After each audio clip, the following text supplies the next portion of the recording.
I mean, the truth is, most of these bad actors probably would take whatever they could get, right? So they might, if they could find a really nice data store that's exposed and they can get a bunch of customer data, they're not going to pass it up.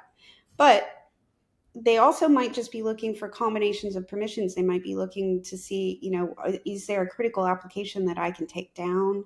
Is there something I can go and encrypt, like a ransomware attack? There's a lot of different things, a lot of different combinations of permissions that can be used nefariously.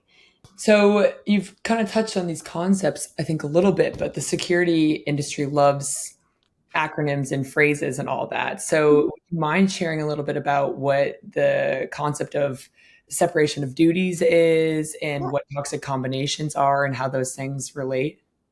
absolutely. Yeah. So let's do toxic combinations first.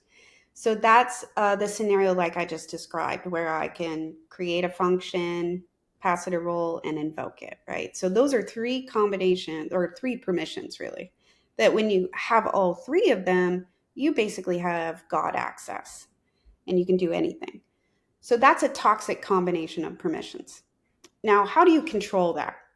Well, you one way to control it is actually implementing separation of duties. So I could have a policy that says if you have the ability to create a function or edit a function, you should not also have the ability to pass that function of role. Those should be separate responsibilities by separate people or separate teams, right?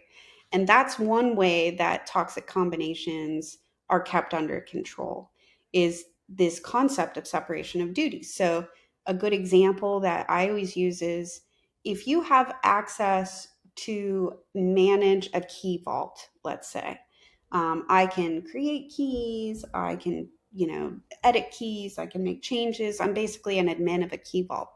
Well, shouldn't also be able to encrypt and decrypt, right? So those are things that should be handled by different people. Can you share a little bit about how attackers are leveraging the technique of privilege gathering to execute an attack on an organization? I know one example that you could share a little bit about is the confused deputy. That's what we call it within Sonrai for privilege. Yeah. So we use the term confused deputy, which always makes me think of like Barney Fife. And basically, the concept is, let's say I have three deputies, and I go to the first one and I say, "Hey, can I have the keys to this cell?" And he says, "Sure, yeah. Here's the keys to the cell." And then I go to the second one and ask him for something different. And then I go to the third one and I ask him for something different. So I've really made three requests of three different entities. Now, those deputies, they don't have any idea what I asked the other two deputies, right? So they're blind to that. They can't see the toxic combination coming. All they can see is that, sure, she can create a function. Sure, she can invoke that function. And why not? She can pass it a role, right?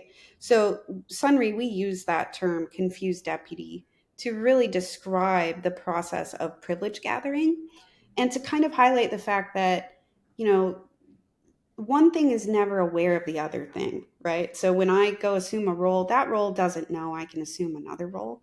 And at the end of the day, the people who manage those things probably don't know that either. So you really need a tool that can help you identify those things like, hey, this person can get to these permissions and here's how.